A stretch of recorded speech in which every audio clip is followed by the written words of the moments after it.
Welcome to Unpacked, real conversations for diplomatic partners who are ready to unpack more than just boxes. This is the space for the brave questions, the messy middles, and the quiet decision to stop shrinking and start showing up fully. Talk identity, purpose, transitions, and what it really takes to feel at home in a life that's always moving. Because you've always been more than the label, and this is where we say it out loud. Hi, I'm Anna, and I am with my co host Emma. Hi, everyone. Hi, Emma. It's so good to be back and record another episode of our amazing podcast. And today we are continuing with our mini series on job and career, right? And we promised that now we're going to discuss the practical tools, right?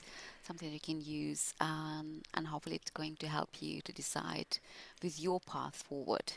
How are you, Emma? Yes, I'm good. Thank you very much. It's so nice to be here, Anna, and I'm really excited to talk about this because this is one of my biggest passions, helping Hmm. people decide what's next for them. I mean, I know we talked a little bit last time about my own journey, but I think that's really what fuels my own coaching, um, to really support people along this path. So yeah, this is I'm very excited to talk about all of this today. If we kind of do a little summary of where we were before, we talked a little bit about being posed the question: Do I move overseas? Do I get my career? Do I give up my career? Do I give up for my partner? And we really talked about what fulfillment means, Hmm. and to decide on how what fulfillment looks like. And you used this great word, Anna, didn't you, about intentionality? So if you haven't seen or listened to that last episode, please do go back and check it out, because that will help. That really is the first Exactly. step Yep. before what we talk about today. So I think if we're along this journey together, the next step is, we're feeling a little bit more positive or optimistic, or we're about to decide that we want to go overseas, right? And Yep. we are in a position where, we're very clear on what our career looks like in our home country. We know that, and we want to be able to transfer that into an overseas territory. And it would be great if we can, before we even get to that point, we're in that next stage of like, yeah, no, I do want to go, I want to give this a go. What do you think we need to consider before we take that next step into actually going overseas, Anna? Yeah, I think you have to be realistic. Like, let's imagine it's your first posting, right? You've never done it before. You had an amazing career, or not. I mean, but you had something that kind of gave you meaning, purpose, and income. And now, right, there is this choice and this option, and you're thinking, okay, do I do it, or I do not do it?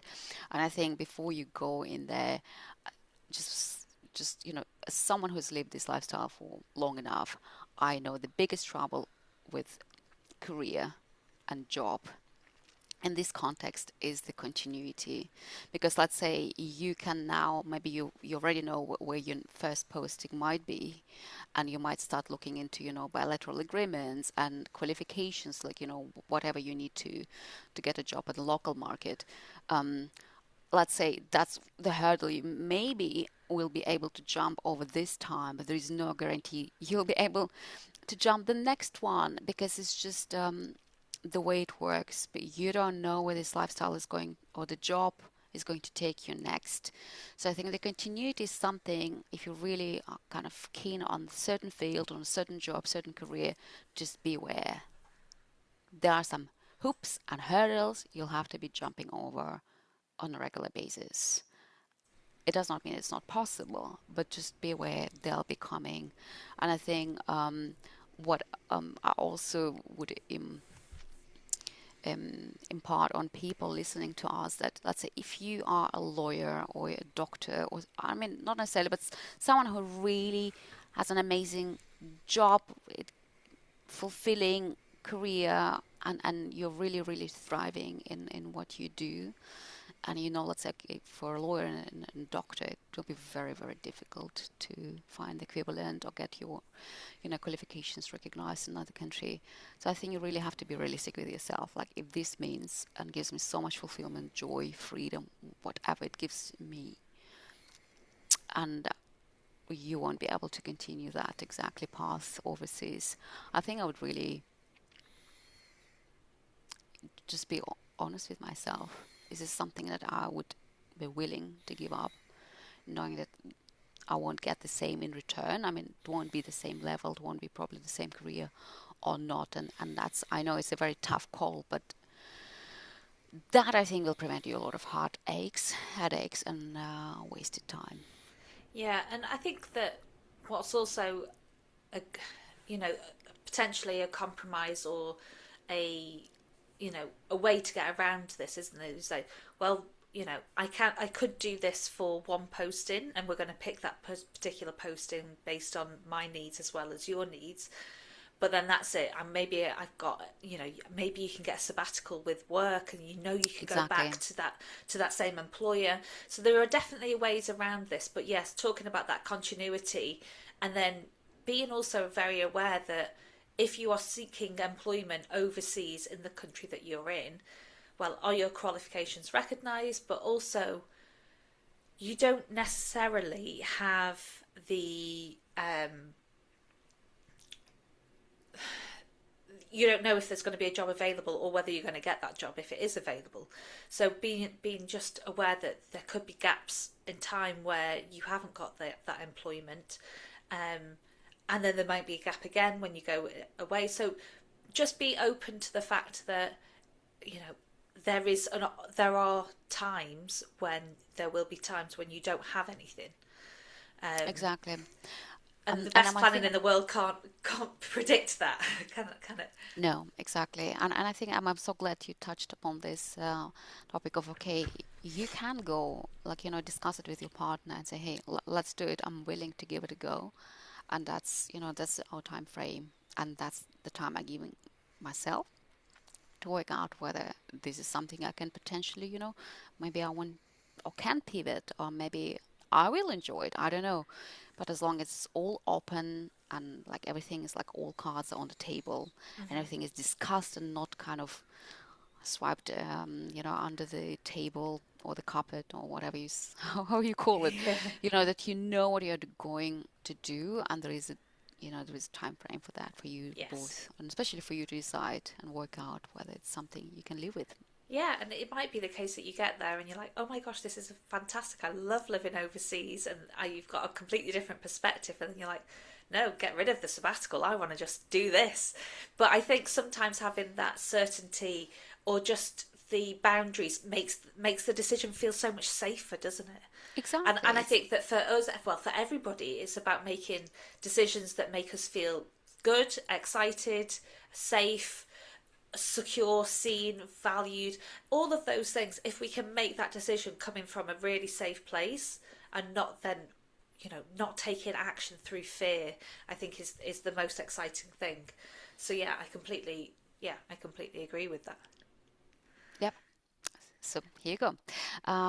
So let's jump then to the next topic. Yeah. So I think if we're in that situation where we've made the decision, we're going to go for it in whatever circumstances, we've accepted, um, all of the potential drawbacks, but who knows, potentially super exciting. I think when we look at continuing our own career, there is a lot of talk in training spouse world about having a portable jobs or having portable careers.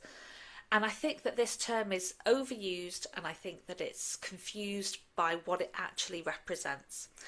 Um, People always say to me, "Oh, you're a teacher. That's great. You can get a job anywhere." And I was like, "Yeah, but I have to get the job." And it's not necessarily a career. So I like to think of these as three different aspects. You have portable skills, portable jobs, and portable careers. Portable skills is actually the thing that most people in training spouse dip world are actually talking about. Do you have the skills that you can take anywhere in the world? So for me, that's my teaching qualification. Yes, I can get a job with every teaching qualification where they obviously recognise my British UK standard. So yeah, I have that. But my portable job, if I then got a job working as a teacher in a school in Kenya, that job isn't portable. that is Mm. that my job is fixed to the location in Kenya. So it's only that I'm Yeah. taking my portable skill to Kenya, and I'm getting being employed. I have actually used my portable skill to make it into a portable job because, as you all know, I also tutor online. So tutoring online is a portable job. I literally work. I take my laptop and I move around. So you can turn your portable skills into a portable job, um, but it doesn't necessarily mean that it's a portable career. So right now, my portable job as a tutor, for me, uh, where I was in my career, I mean, I was a head of department before and was working towards like senior leadership. So for me, this is technically a demotion, but you know, it's not a career. I can't become a head of department again or a senior leader in my portable job role currently. I could, if I really, really wanted to, I could become an educational consultant. Mm-hmm. I could work portably online. I could do all of these potential ideas. Um, I talked a lot in the past that I also mark exam papers. Again, that's a portable job using my portable skills. But I could also use that to take a career advancement and become a team leader in my exam marking. So there are ways to make a portable job into a portable career, but it's not a it's not a tick box. There's no guarantee that you can turn that job into a career. And I talk very, very honestly and very openly that if I were to, if I, I didn't want to work in a school. I've talked about this. I really wanted to spend time working on Zesty and my coaching. So for me, that's my portable career that I'm really focusing on. But if I did want to work in a school, I would imagine it would be very hard for me to make that into a portable career. Because in most schools, and again, I'm talking very generically here, there are lots of teaching jobs, but not that many management or leadership jobs. So just in reality and opportunity, the chances of me actually progressing in my education career would be very minimal. I really don't think that it would be possible. Or if I went back, it would be very likely that I would have to start as a teacher because that's where it was, and then work up, and then after 2-3 years take another demotion, take it back, and so on and so on. I would assume that would be my reality if I wanted to do such thing. So I think first of all, really sitting down and giving yourself a clear understanding of what do you have. When people talk to you about, oh, you could retrain and you could do this and you could do that, perfect, yeah, you've got some more portable skills. Do you want portable skills or do you want a portable job? Having that moment to really reflect, do you want to work in country or do I want to work remotely so that I can get that continuity? Because like Anna said, the lack of continuity in this lifestyle is a challenge. So really figuring out if continuity is really important to me, can I get a portable job or a portable career? And that might be working remotely for an organisation, it might be being self-employed, it might be creating your own thing, whatever it is. But if that continuity is very important, which I believe it is for our own identity, it's super, super important to get clear and understand that a portable skill is not a portable job or a career. Yes. I think thank you for explaining it, very clear and concise that, yeah, there is, because I think exactly it's all rumble jumbled in people's head, Yeah. what it actually entails, and what is the difference, so Mm-hmm. people know, right? And I think, again, just with these intricacies of this life, so let's say even with a teacher, let's say, excuse me, if you the language barrier will be a big issue. Yes. There are, let's say, obviously there are mainly, or let's say they're probably French international schools, they're probably German, not everywhere, okay, English speaking. But let's say if you don't tick those boxes, you'll struggle, even as a Mm-hmm. teacher, to find anything, in a country where you are, with remote jobs, or careers, or however you look at it.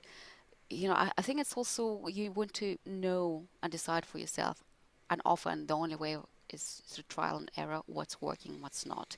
Maybe you can find a remote job, but maybe the hours will be so different because of the time zones, and I know Yes. cases like that, Yeah. and you can run yourself into the ground just because you're Absolutely. working during the night, everyone is awake at different times, so it's not going to work. So what is, and I also think, like, okay, I understand income, and the purpose and the fulfillment, but I also know, let's say, if I am a people, I mean, how do you call it, a people person, I do need people around myself. Like, working remotely all the time might not be the ideal setup, Yeah. Oh right? God, yeah, absolutely, completely. And I think that this is why there's not a one answer that fits every single person, is there, Anna? Because No. it is really about understanding where you are, what you have, and what you want, and then we're bridging that gap. So we want to make that gap as close as small as we possibly can, so that you do feel fulfilled. And whether that's, if we're thinking practically in terms of maybe a first step in terms of like your CVs, maybe it is the fact that you're just really open, and maybe you have two CVs that one is tailored to the local job market and getting an in-person job, and then maybe one is more tailored for an international or a remote role. And really thinking about what is it that in those two situations, what would be the benefits, what would be the drawbacks, and there are benefits and drawbacks to both of these things, right? Exactly. And sometimes, like, it does happen that you are not able to find a job. I've heard of people, I know people who only found a job towards the end of their posting, Mm-hmm. or let's say the local market is, excuse me, non-existent. That happens too. Yeah. So again, it's so, I think what we're trying to say here, it can be challenging, right? It is pretty challenging, Mm-hmm. just because there's so many hurdles to jump over every time. And I think as long as you're intentional and determined, but also very kind and gentle to yourself. Yeah. And I think that I, I think what I've also noticed is that that first arrival, once you're in country, say you're deciding that you don't have a job and you're just turning up, that first arrival is the bit where it's the most daunting, especially if you've had a busy 9 to 5 job before. That first month, 2 months, when you've gone from so structured to no structure, can be super scary. So the biggest thing, or the biggest piece of advice I would give, have a plan for those first 90 days. So some companies are really great, and maybe they will give you, allow you to work remotely, still doing the same job, still with the same people for 30 days or something, to help them with a transition, or transition for someone else taking over your role or something like that. If it's possible that you can bridge the gap between your old life and your new life, even if it's not for a long term strategy, then that's can be super super helpful. If that's not possible for you, I would be very very clear on what you want to achieve in those first 30, 60, 90 days, and create that routine for yourself. So whether that's doing things that you haven't been able to do, that you want to just update your LinkedIn, you want to do some online courses, get a fresh portfolio ready, up and running, use that time really productively, so that you have a clear plan and that you're not just turning up thinking, what on earth what do I do with myself right now. So really take that time to, yeah, look after yourself in that first short space of time.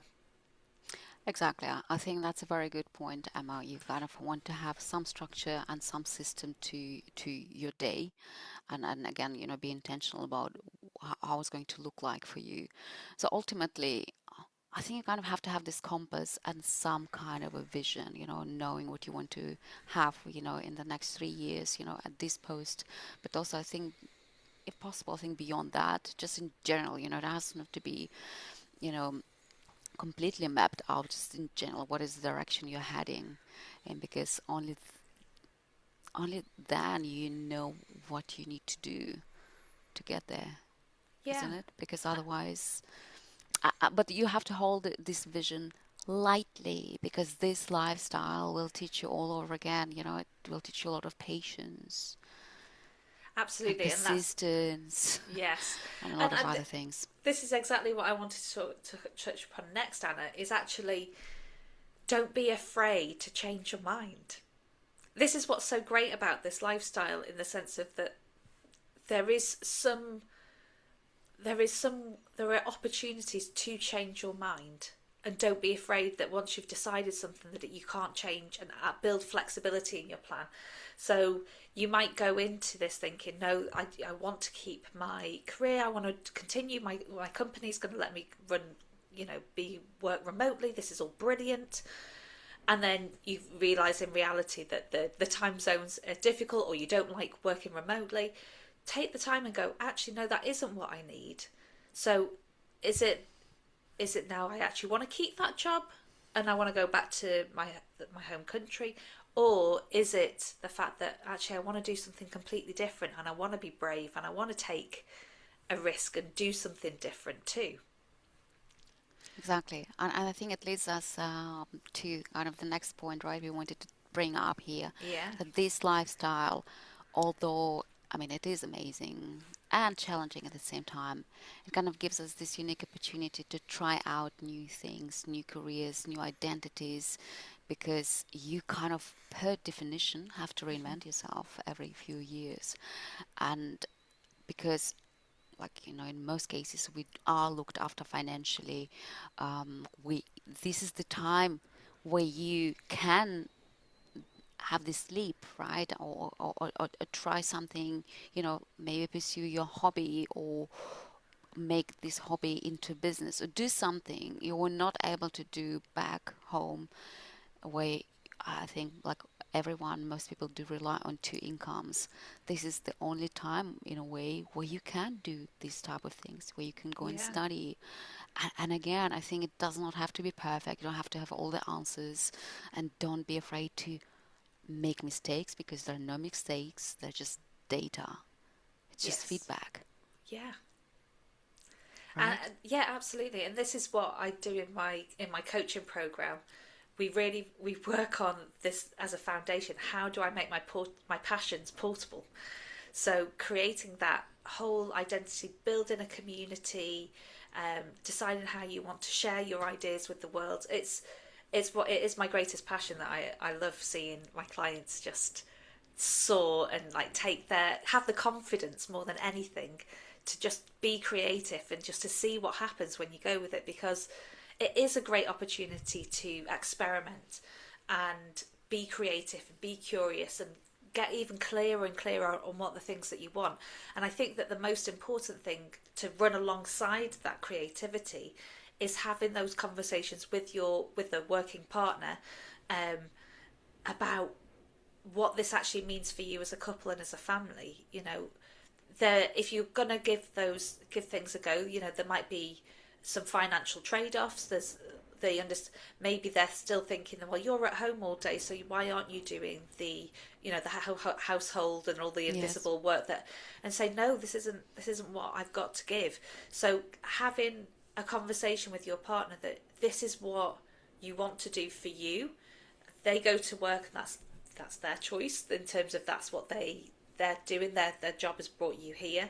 So during the hours of 9 and 3, or whatever it is, you're just going to be working just for yourself, or you're going to go out with your friends, or you and I do you know what I love about when people say, oh, have you been out for lunch, or you've been out for these coffees? And I was like, yeah, but you've been out for these work meetings, for coffees and lunches. I'm just networking too. It's just because I don't get paid for this networking doesn't mean that it's a Exactly. real thing. So having that clear boundary and talking with your partners, actually, that this is protected time for me, where I don't do any household stuff, and this is actually used for for me and my work, my passions, whatever it is. Because if you had an employed, if you were in full-time employment, they wouldn't think twice about it, would they? They wouldn't think twice about questioning what you were doing with your time. But because you're using your time creatively and because you're using your time for your own purposes and your own desires, it can bring a lot of confusion into the mix.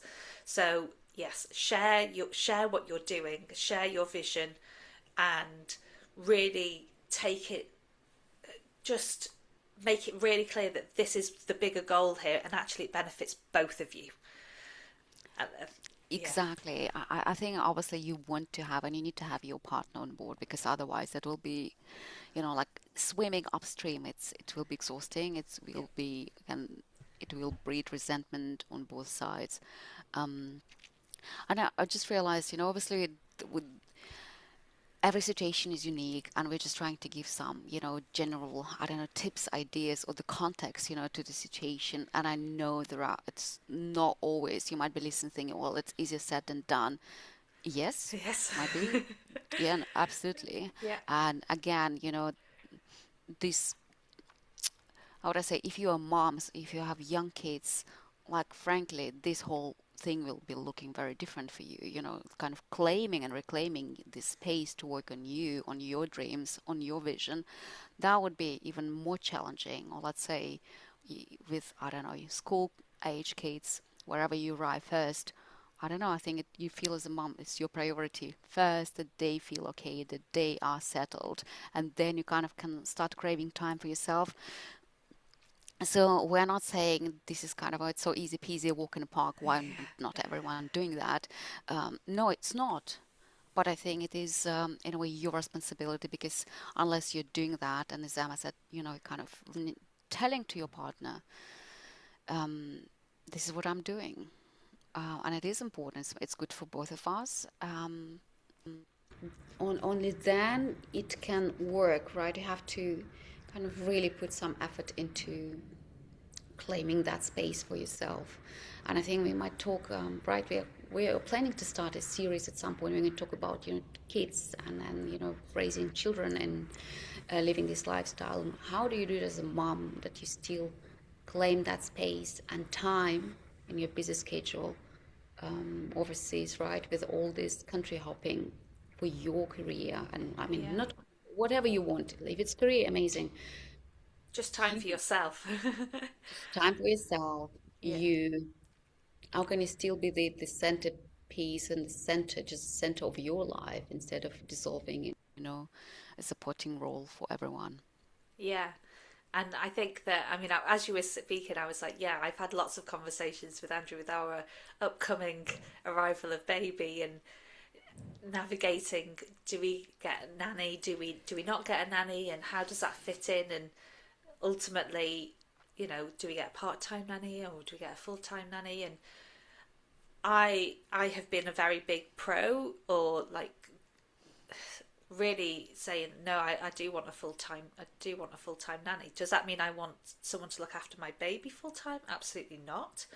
But I want the options that at some point I have somebody there, and for the reliability and consistency, that if there are times when I have something that comes up at 11 o'clock on a Monday, and it's a great opportunity for me, that I have the options to do that.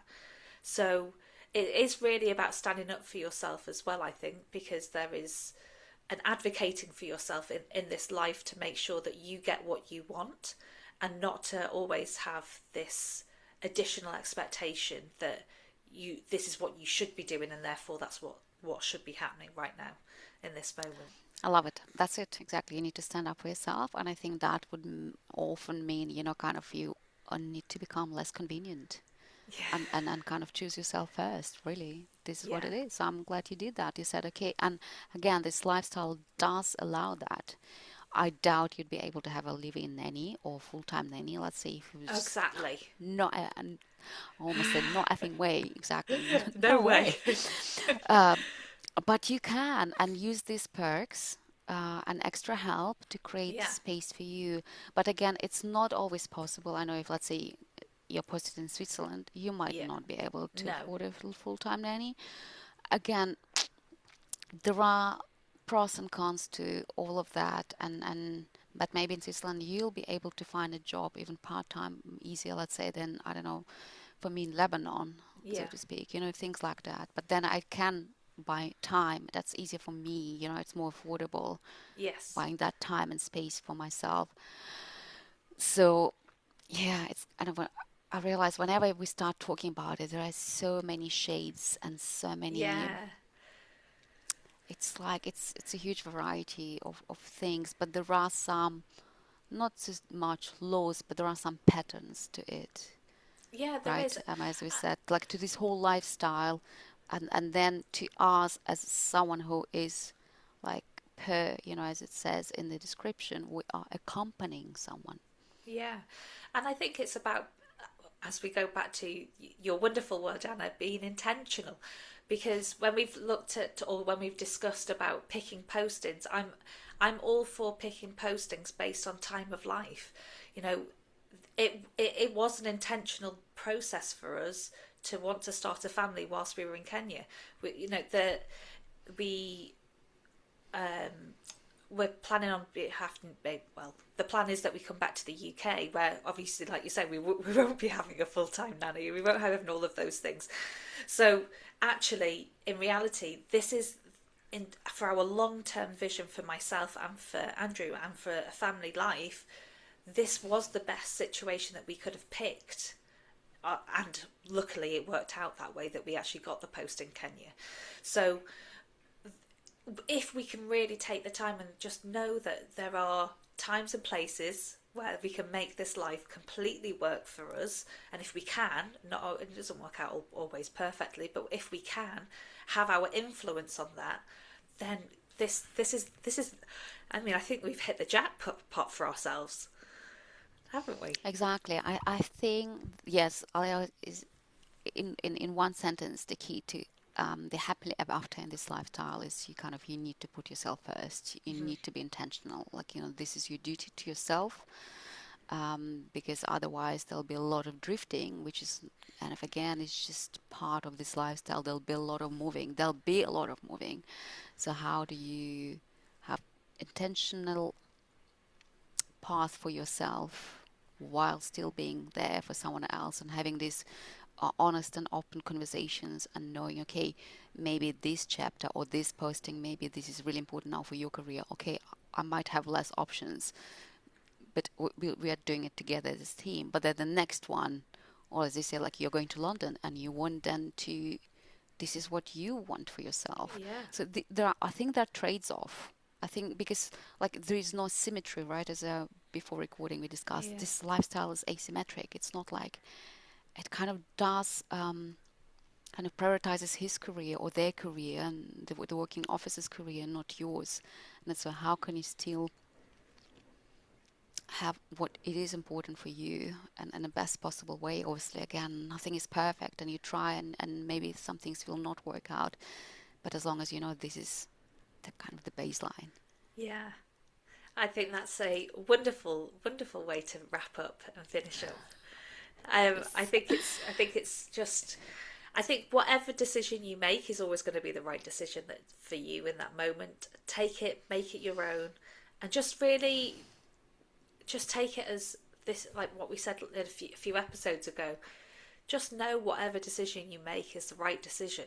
So sink into what excites you, what feels right, and just know however it plays out, because we have no control over the future, that it was the best decision at the right time. So just keep coming back to yourself. Make sure that you're in full alignment with picking who you are and what your desires are, and everything will work out in the best possible way, won't it, Anna? Exactly. And there'll be some ups and there'll be downs, but that's part of life as well. And I think if you also decide, I love that, Emma, how is that? You kind of, you own your decisions, Yeah. right? Because I think if we are afraid to decide, that's when we procrastinate, and that's kind of where we put things off. And because we're just afraid to make a wrong decision. Yes. And like the life and right now, there's so many things you could have been doing. How do you decide without regretting then what you've decided? Yeah. What you picked. And I think it's exactly just own it and stick to it and know you can pivot and change your mind. That's totally fine. Yeah. Wonderful. Well, Anna, how can we find you if we wanted to have a chat with you? Instagram, not just a spouse, and the website with the same name, notjustaspouse.com. How about you, Emma? You can find me on Instagram at The Zesty Life, and you can find all of our emails and contacts and all of the information all in the show notes. So please head over there. And if you have any questions or anything that you want to for us to discuss, then we've also got our anonymous link in the form, or if you can just message us directly, you don't need to click on the link. But we always love to hear from you and for you to share your ideas, any questions. Really, this podcast is for you and we want to make it for you. Exactly. I think we're happy to talk about, I don't know if you guys would like to,